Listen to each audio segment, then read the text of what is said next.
Hello दोस्तों, नमस्ते प्रणाम। मैं आप सबकी ललिता मिश्रा अपने यूट्यूब चैनल पे आप सबका स्वागत करती हूँ, अभिनंदन वंदन करती हूँ, नमस्ते प्रणाम करती हूँ। तो आप सबको एक बहुत ही प्यारा चुटकुला नाच के सुनाऊंगी। अच्छा लगे तो कमेंट में ज़रूर बताना। वीडियो को लाइक शेयर, चैनल को सब्सक्राइब कर देना। ऐसी सुशील मोरी बोली हो, पिया हमसे ना बोले। सुंदर सुशील मोरी बोली हो, पिया हमसे ना बोले। ऐसी सुशील मोरी बोली हो, पिया हमसे ना बोले। हमसे ना बोले राजा, हमसे ना बोले, हमसे ना बोले बालम, हमसे ना बोले।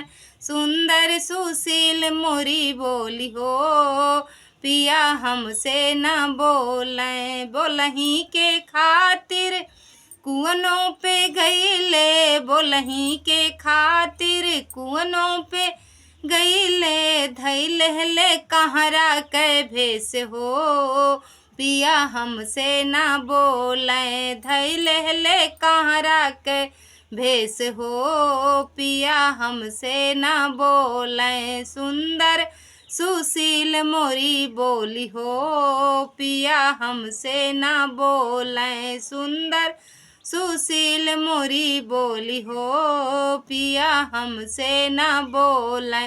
बोलही के खातिर बागों में गईले, बोलही के खातिर बागों में गईले। धैले मलिया के भेस हो, पिया हमसे ना बोले। धैले मलिया के भेस हो, पिया हमसे ना बोले। सुंदर सुशील मोरी बोली हो, पिया हमसे ना बोले।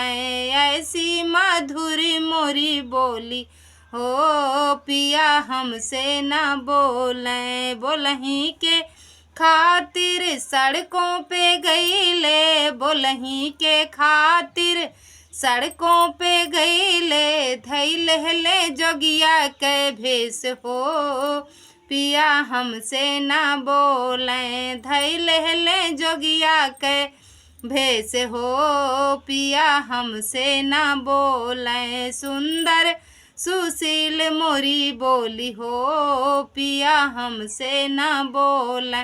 ऐसी मधुर मोरी बोली हो, पिया हमसे ना बोले।